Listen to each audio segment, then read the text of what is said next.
Andrew Sinclair, 34, was a quiet achiever. He'd grown up in Maple Ridge, attended local schools, and then left for college only to return as a respected civil engineer.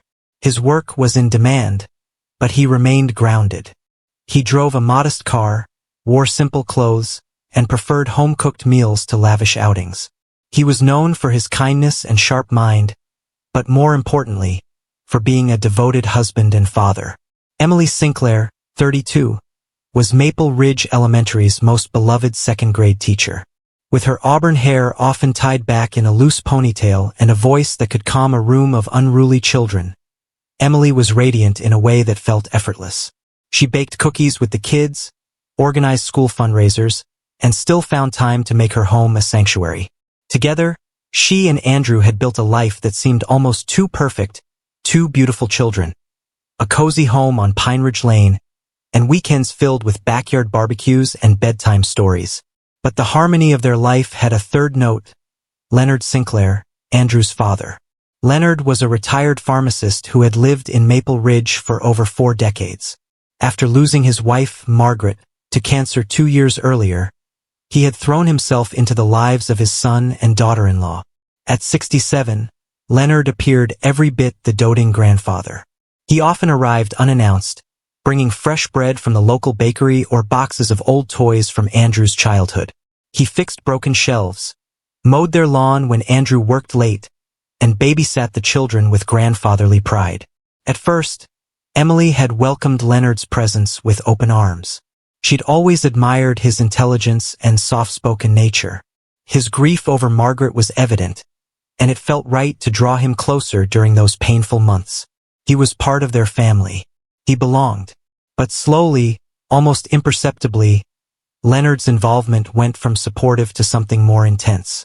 It began with subtle things, arriving at their house before sunrise with breakfast already made, insisting on doing Emily's grocery shopping, and repeatedly offering to drive her to work even though it was just a 10-minute walk. He never missed a school event, always sitting front row during Emily's presentations or the children's plays, his gaze lingering just a bit too long. Andrew laughed it off at first. "He's lonely," he said with a shrug. "It's just Dad being Dad.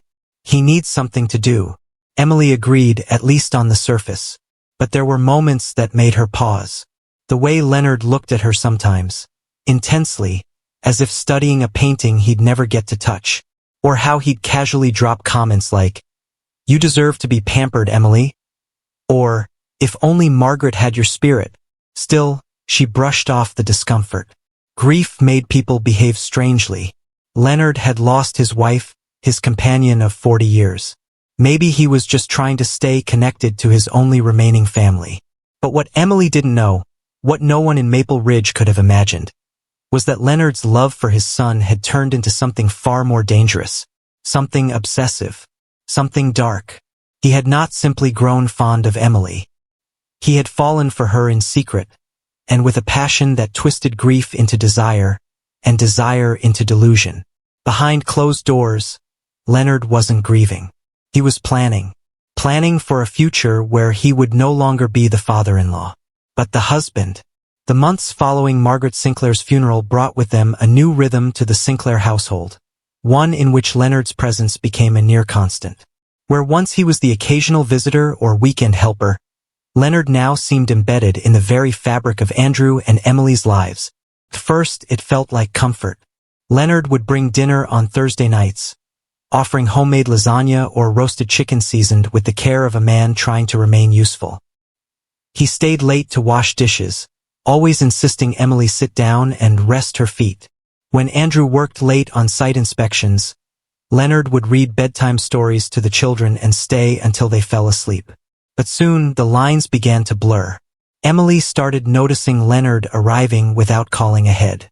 He had a spare key, something they'd given him long ago for emergencies. But now he used it regularly, often letting himself in while she was still in her pajamas. She would wake to the scent of brewing coffee and the sound of Leonard humming in the kitchen. "I just thought I'd help out," he'd say cheerfully. Emily felt uneasy, but she said nothing.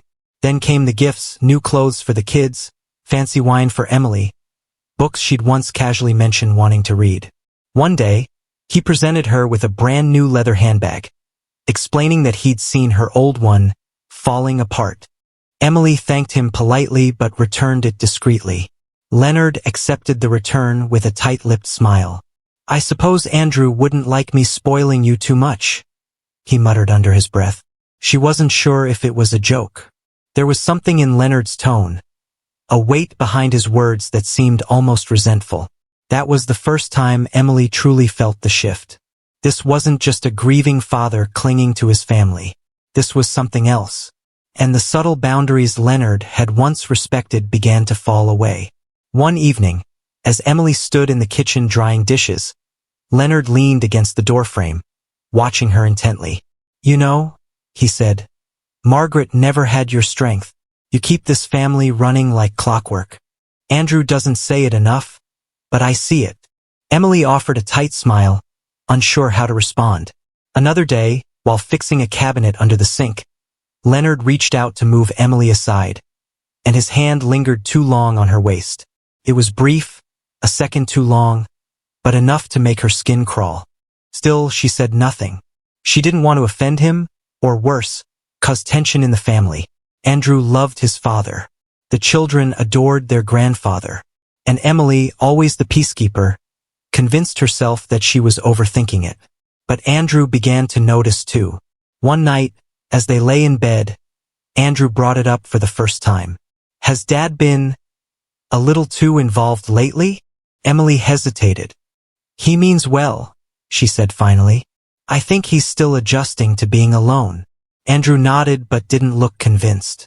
"It's just, he watches you sometimes, like he's studying you. It creeps me out." Emily exhaled. "I thought it was just me." Andrew promised to talk to him, but that talk never came.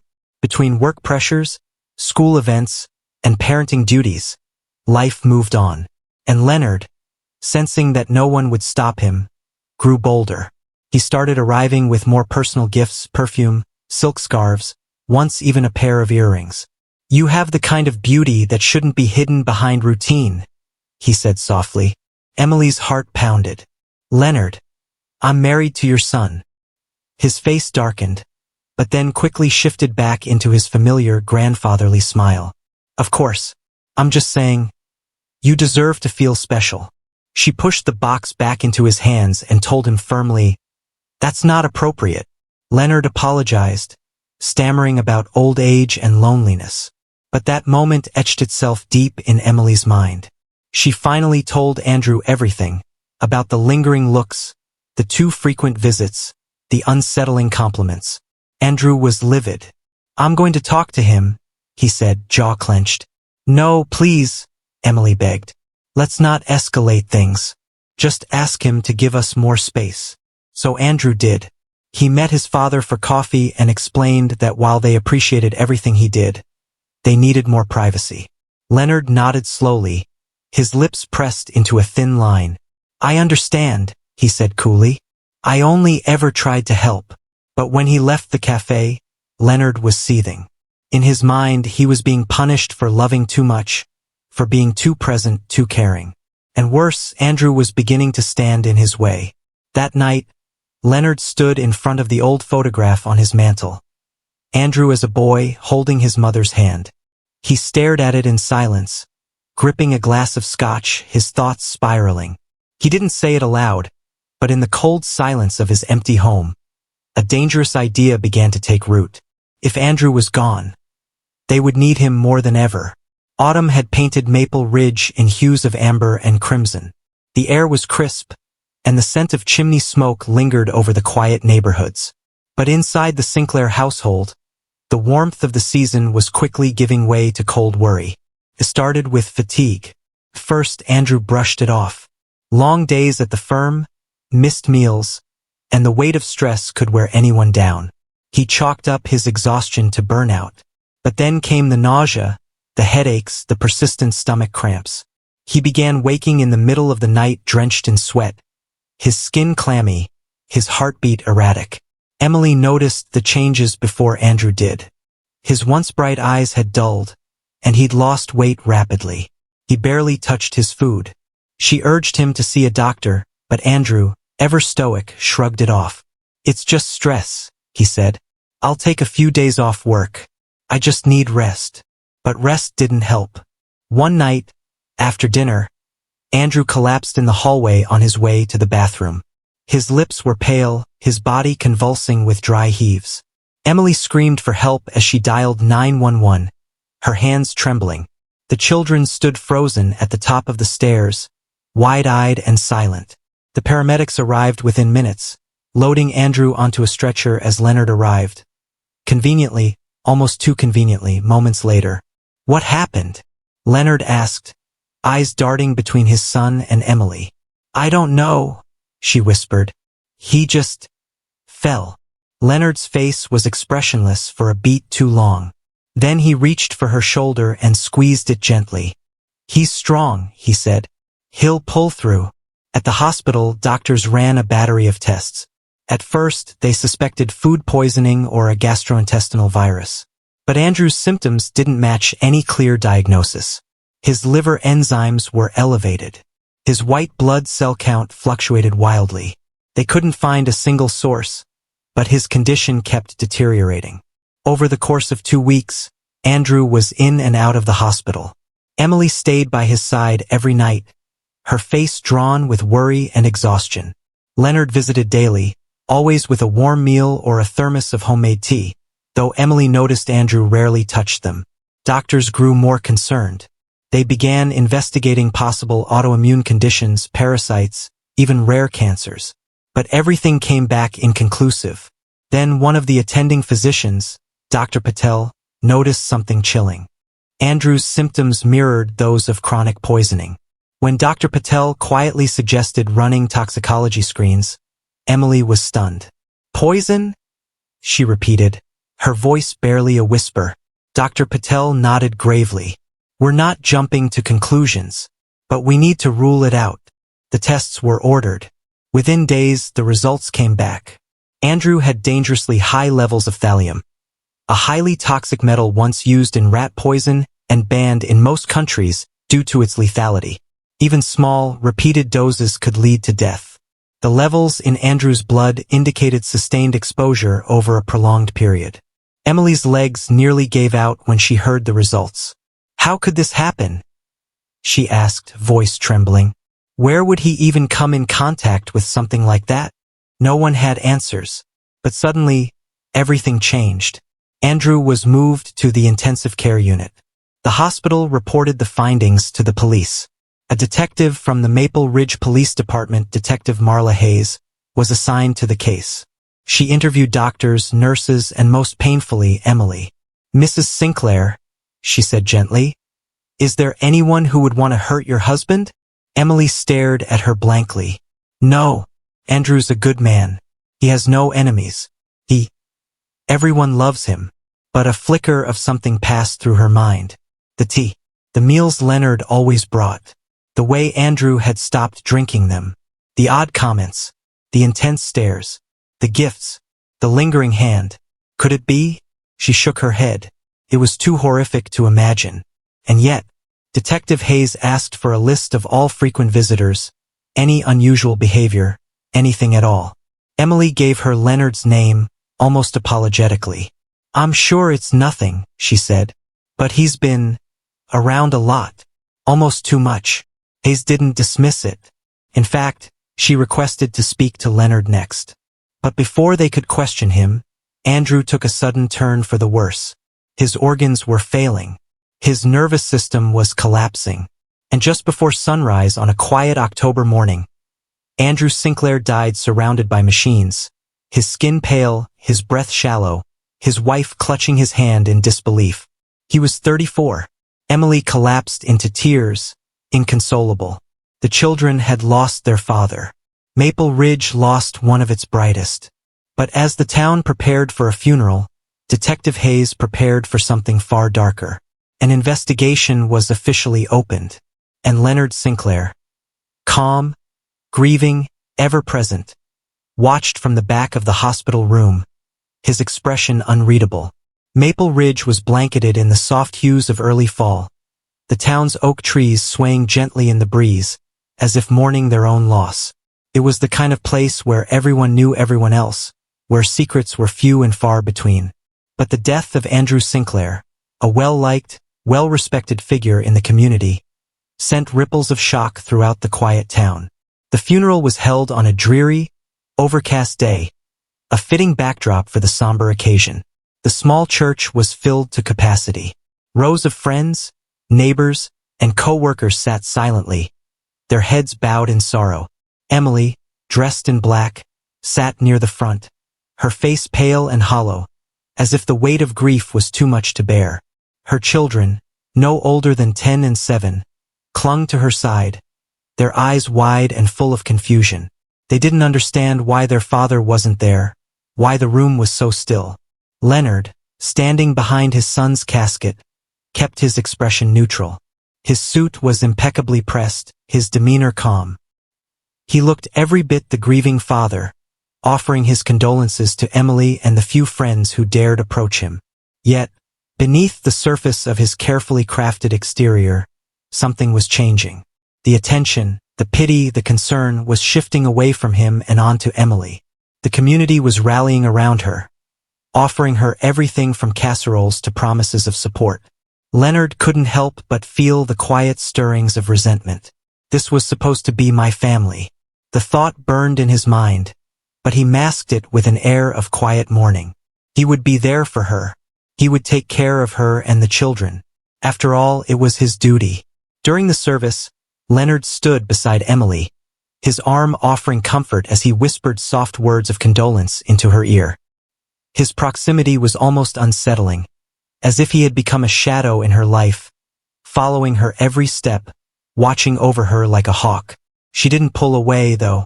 She was numb, exhausted from the ordeal, and the hollow emptiness in her chest made it difficult to think clearly. The burial ceremony was just as heavy, the earth swallowing Andrew's coffin with a finality that seemed to echo in the hearts of those gathered.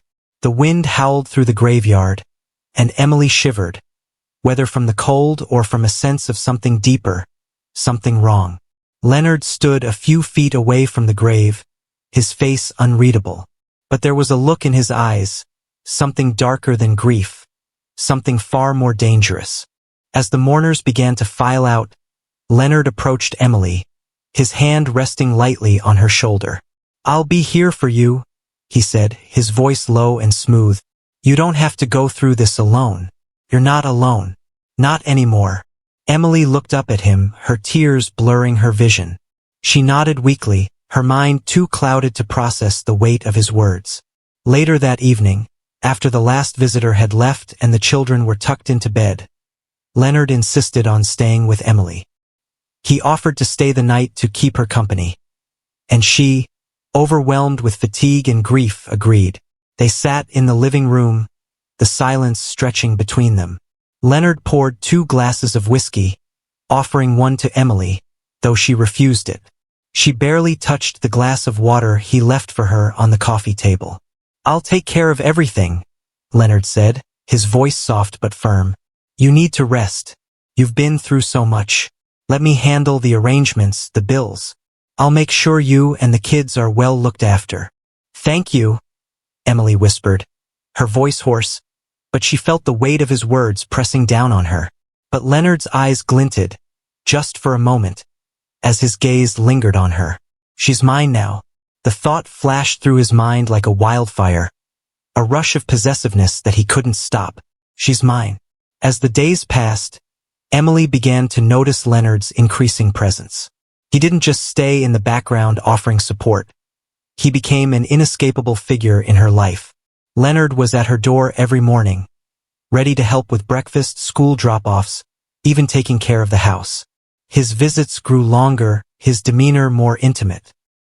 He would linger in the kitchen, his eyes never leaving her face as he made her tea, his fingers brushing hers when he handed her a mug. At first, she thought it was a man's natural desire to help his family after a tragedy. But the lines between help and something else were starting to blur. One afternoon, as she folded laundry in the living room, Leonard entered without knocking. He didn't even flinch when she looked up, surprised by his sudden appearance. "Emily," he said softly, I've been thinking about what we talked about how how things are going to change for you. I'm here, and I'm not going anywhere. She stared at him, her hands frozen mid-motion. I don't need your help anymore, Leonard. You've already done so much. I'm not talking about help, he said, his voice dropping to a near whisper. I'm talking about being here for you in every way. I can take care of you, Emily. You don't need to carry this burden alone. His words felt like a noose tightening around her chest. She didn't know what to say. She had heard those words from him before, but this time, they carried a weight that she couldn't ignore. I need some space, Leonard, she said, her voice trembling, trying to stand her ground. But the words didn't feel as firm as she wanted them to. Leonard didn't reply immediately. Instead, he stepped forward, his face softening as he reached out to brush her hair behind her ear. His touch was warm, lingering, and as his fingers slid down her neck, Emily recoiled, pulling away instinctively. His eyes darkened for a moment, a flicker of something violent flashing through them before he masked it with a tight smile. I'm sorry, he said, his tone far too controlled. I just want to make sure you're okay. I care about you, Emily, more than anyone else does. She nodded silently, the hairs on the back of her neck rising, a sinking feeling gnawing at her insides.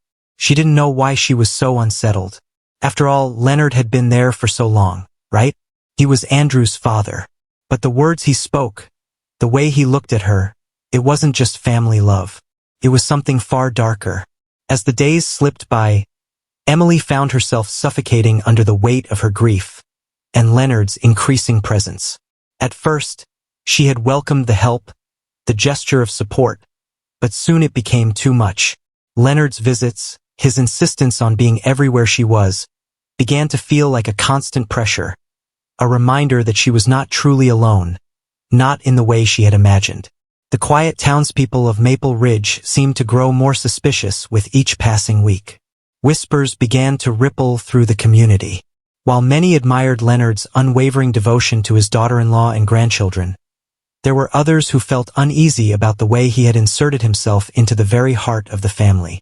They watched from the sidelines, their eyes lingering too long, their faces set in wary lines. Yet, for Emily, these whispers were the least of her worries. The most pressing matter was Andrew's death, something she still couldn't wrap her mind around. Poisoning. The word itself sent a shiver down her spine. She had tried to push the thought out of her head, to tell herself it was just a terrible accident. But the nagging doubt would not go away. The police had been investigating Andrew's death in a subdued manner, at first. The autopsy report was released to Emily a week after the funeral, though she had not yet fully absorbed the implications of its contents. The toxicology report confirmed what Dr. Patel had suspected. Andrew's blood was saturated with thallium, an extremely potent and slow-acting poison. Its effects were insidious, and its presence in Andrew's system was undeniable. The police detective, Marla Hayes, had already requested a full investigation. Yet, Emily still found herself in the midst of disbelief. Who would want to hurt Andrew? And more perplexing, why? Detective Hayes reached out to Emily in the middle of the week with some questions, and though Emily was reluctant, she agreed to meet. The interrogation took place in the dimly lit back room of the small-town police station, a place far more sterile than the warmth of Emily's home. Emily Sinclair sat hunched in a stiff chair, her eyes bloodshot from nights without sleep. Her fingers twisted nervously in her lap as Detective Hayes, calm but razor-focused, began her questioning. Mrs. Sinclair, I understand this is difficult, the detective said, voice even. But we need to go over the days leading up to your husband's death. Anyone who might have had access to your home, or to Andrew himself.